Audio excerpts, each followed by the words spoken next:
திரு அரவிந்த், இப்போ இதில் வந்து நேற்று நடந்த அந்த சந்திப்பு, ராகுல் கனிமொழி அவர்களுடைய சந்திப்பு எப்படி பார்க்க வேண்டியிருக்கிறது? இதில் வந்து ஒரு சுமூகமான சந்திப்புலாம் நிறைய தகவல்கள் வருது. இதில் பட் தென் கிரீஷ் ஜோடங்கர் இங்கே வந்தப்போ சந்திக்க முடியாத இல்லை பேச முடியாத ஒரு விஷயங்கள் தான் அங்கே பேசப்பட்டிருப்பதாகவும் ஒரு தகவல் இருக்கிறது. What remains? இல்லைங்க.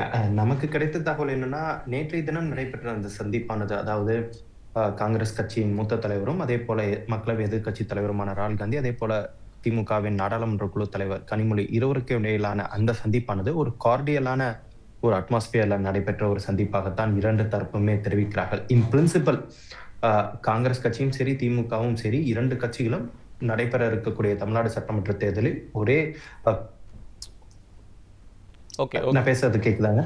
கேட்குது சார், கேட்குது சார். ஓகே.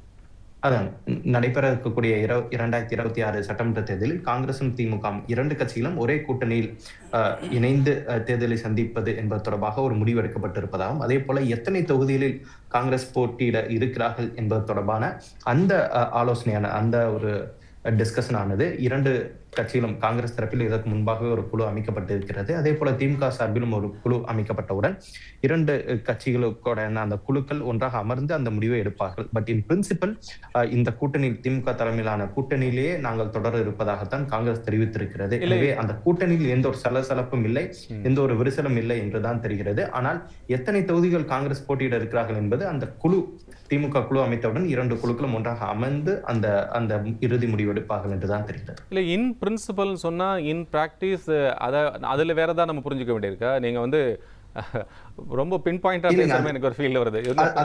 அது காரணம் என்னன்னாங்க, நடுவுல இடையில சில காங்கிரஸ் நிர்வாகிகள் வந்து இல்ல தாவேகாவுடன் நாம் ஏன் கூட்டணிக்கு போகக்கூடாது, தாவேகா சார்பில் நமக்கு அதிகப்படியான இடங்கள் ஒதுக்கீடு செய்வார்கள், அப்படி இருக்கும் பட்சத்தில் நாம் ஏன் தாவேகாவுடன், விஜய் தலைமையிலான தாவேகா கட்சியுடன் நாம் ஏன் கூட்டணிக்கு போகக்கூடாது என்ற ஒரு கோரிக்கையை வைத்திருந்தார்கள். ஆனால் நேற்றைய சந்திப்பில் அதற்கான வாய்ப்பு இருப்பதாக இல்லை என்பது மிகவும் தெளிவாக தெரிந்துவிட்டது. அதாவது காங்கிரஸை பொறுத்தவரை திமுக தலைமையிலான கூட்டணியில் தொடர்வதாகவும், நடைபெற இருக்கக்கூடிய சட்டமன்ற தேர்தலில் அவர்களுடனே பயணித்து இந்த தேர்தலை சந்திப்பதற்காக ராகுல் காந்தி தன்னுடைய அந்த உறுதியையும் அந்த கருத்தையும் தெரிவித்திருப்பதாகத்தான் நமக்கு தகவல் கிடைக்கின்றன. எனவே இந்த தாவேகாவுடன் கூட்டணி செல்வதற்கான முயற்சிகள், பேச்சுவார்த்தைகள் அது அனைத்தும் நேற்றுடன் முடிவடைந்திருக்கிறது. காங்கிரஸை பொறுத்தவரை இந்தியா கூட்டணி, திமுக தலைமையிலான அந்த கூட்டணியில் தொடர்ந்து பயணிக்கிறோம். 2026 சட்டமன்ற தேர்தலில் அதே கூட்டணியில் தேர்தலை சந்திக்க இருப்பதாகத்தான் நேற்றைய சந்திப்பின் மூலம் இரண்டு கட்சிகளும் முடிவு செய்திருக்கு. ரைட். அது இப்போ நீங்க சொல்றபடி பிரின்சிபல் வச்சுக்கிட்டா கூட, இப்போ திரு தளபதி அவர்கள் பேசியிருந்தாங்க, தளபதி அவர்கள் பேசினாங்க. அதுக்கப்புறம் வந்து இன்னைக்கு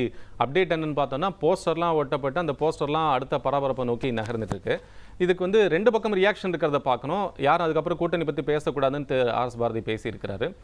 ஆனால் இப்போ வந்து தமிழகத்தினுடைய காங்கிரஸ் மேலிட பொறுப்பாளராக மாற்ற போகிறதாகவும், அது தொடர்பான ஒரு விஷயங்கள் போயிட்டு இருக்கிறதாகவும் சொல்லிட்டு இருக்கிறது. அப்படி ஏதாச்சும் தகவல் இருக்கா? இது மூலியமாக காங்கிரஸ் தாவேகாவை வைத்து தங்களுக்கான இடத்தை உறுதி செய்திருக்கிறது அப்படிங்கிறத மட்டும்தான் நம்ம எடுத்துக்க வேண்டியிருக்கா?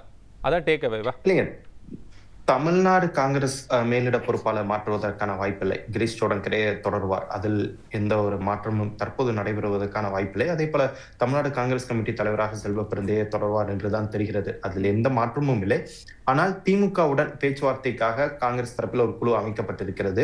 அந்த குழு அடுத்த முறை தமிழகம் வந்து திமுக சார்பில் அமைக்கப்பட்டுள்ள குழுவுடன் பேச்சுவார்த்தை நடத்தும் போதும், அதே போல திமுக தலைவரும் முதலமைச்சருமான மு.க. ஸ்டாலினுடன் காங்கிரஸ் குழு சந்திக்கும் போது மூத்த தலைவர்கள் யாரேனும் ஒருவர் இந்த குழுவுடன் கூட வரலாம் என்றுதான் தெரிகிறது. கிரீஷ் ஜோடங்கர் தமிழக காங்கிரஸ் மேலிட பொறுப்பாளராக இருந்தாலும் அவரை விட மூத்த தலைவர் யாரேனும் ஒருவரை அனுப்பலாம் என காங்கிரஸ் கட்சி யோசித்து வருகிறது. முகுல் வாஸ்னிக் அனுப்புவதற்கான வாய்ப்பு இருக்கிறது. அவர் இதற்கு முன்பாகவும் தமிழ்நாடு காங்கிரஸ் கமிட்டியின் மேலிட பொறுப்பாளராக இருந்திருக்கிறார். 2 தேர்தல்களில் திமுகவுடன் அவர்தான் பேச்சுவார்த்தை நடத்தி இருந்தார். எனவே அவர் மீண்டும் வருவதற்கான வாய்ப்பு இருக்கிறது. இந்த குழுவுடன் கூடுதலாக அவர் வருவதற்கான வாய்ப்பு இருக்கிறது. ஆட்சியிலும் பங்கு, அதிகாரத்திலும் பங்கு அப்படிங்கிற கோரிக்கை வந்து ஸ்டில் ரிமைன்ஸ் சேம் அப்படின்னு புரிஞ்சுக்கலாமா? அதுல வந்து சேஞ்சஸ் இருக்காதுன்னு எடுத்துக்கலாம்.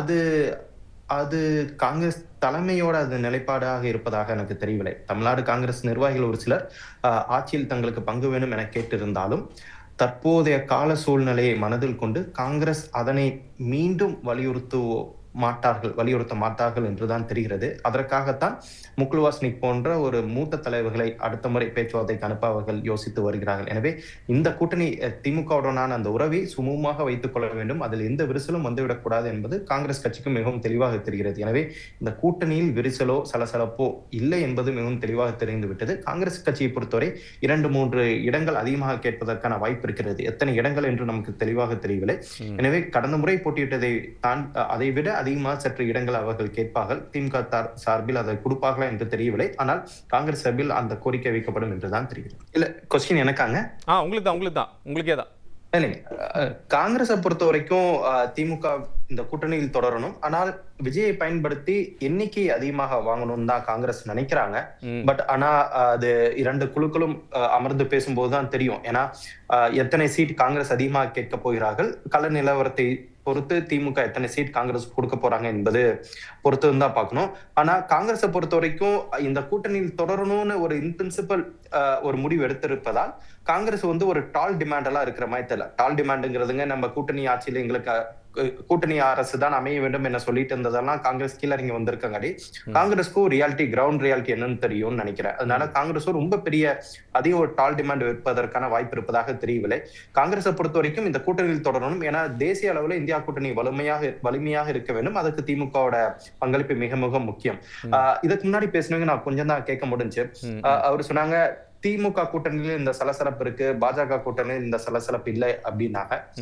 பாஜக கூட்டணியில் தற்போது வரை கூட்டணி முடிவு செய்து அறிவித்த பிறகு பாமக பியூஷ் கோயலை போய் பார்த்து பாமக கூட்டணி முடிவெடுத்துட்டாங்க, அமமுக போய் முடிவெடுத்துட்டாங்க, அதிமுக பார்த்து முடிவெடுத்திருக்காங்க. எல்லாரும் பார்த்து முடிவெடுத்ததுக்கு அப்புறம் யார் எத்தனை தொகுதியில் போட்டியிட போகிறார்கள் என்ற எண்ணிக்கையை தற்போது வரை தேசிய ஜனநாயக கூட்டணியில் எந்த கட்சியும் தற்போது வரை வெளியிடவில்லை. அப்படின்னா அங்கேயும் அந்த எண்ணிக்கையில் ஏதோ ஒரு சிக்கல் இருப்பதாகத்தான் தெரிகிறது. இந்த கூட்டணியிலும் அதே போல காங்கிரஸை பொறுத்த வரைக்கும் இன்னும் எத்தனை இடங்களை போட்டி போட போகிறோம் என்பது அவர்களும் இந்த முடிவெடுக்கவில்லை என்றுதான் தெரிகிறது. ஏன்னா தேர்தலுக்கு இன்னும் சில நாட்கள் இருக்கிறது. தேர்தல் அறிவிப்பே தற்போது வரை வரவில்லை என்ற காரணத்தினால் 2 கூட்டணியிலுமே எண்ணிக்கை தொடர்பான சிறு சிறு கருத்து வேறுபாடுகள் இருக்கத்தான் செய்யும். ஆனால் அதை அனைத்தையும் சுமூகமாக கையாண்டு 2 திராவிட கட்சிகளும் இந்த கூட்டணியை எவ்வாறு வழிநடத்தி போகிறார்கள் என்பதுதான் இன்னொரு ஒரு சப் கொஸ்டின் என்னன்னா, அரவிந்த், இப்ப நீங்க அவர் எஸ்ஏசி அவர்கள் பேசினதை கேட்டிருப்பீங்க. அவர் காங்கிரஸுக்கு விஜய் பூஸ்ட் கொடுப்பாரு, பவர் கொடுக்க முடியும் அப்படின்னு சொல்லியிருந்தாரு. செல்வ பிறந்தை கூட அதற்கு ரியாக்ட் பண்ணியிருந்தாரு. அது ஏதாவது இன்ஃப்ளூயன்ஸ் மேக் பண்ணணும் அப்படின்னு நீங்க கருதுறீங்களா எங்கேயா ஒரு இடத்துல? இல்லைங்க, அதுக்கு ஏன் செல்வ பிறந்தை ஏன் ரெஸ்பாண்ட் பண்ணாருன்னு எனக்கு இன்னும் புரியல. நான் ஒரு அரசியல் பார்வையாளராகவும் பத்திரிகையாளரும் என்னோட பார்வை எப்படி இருக்குன்னா, எஸ்ஏசி விஜய் கட்சியில எந்த பொறுப்புல இல்லைன்னு நான் நினைக்கிறேன். எந்த பொறுப்புலையுமே இல்லாத ஒருவர் கட்சிக்கு வெளியிலிருந்து ஒருவர் கூறக்கூடிய கருத்திற்கு செல்வ பிறந்தையை பதிலளிக்க வேண்டிய அவசியம் இல்லை. அவர் ஏன் பதிலளித்தார் என்றும் தெரியவில்லை. அந்த ஒரு கருத்தை விஜய் கட்சியிலும் சீரியஸா எடுத்திருப்பதற்கான வாய்ப்பு இருப்பதாக தெரியவில்லை. காங்கிரஸ் கட்சியில் யாரும் அதை சீரியஸா எடுத்ததாக எனக்கு தெரியும்.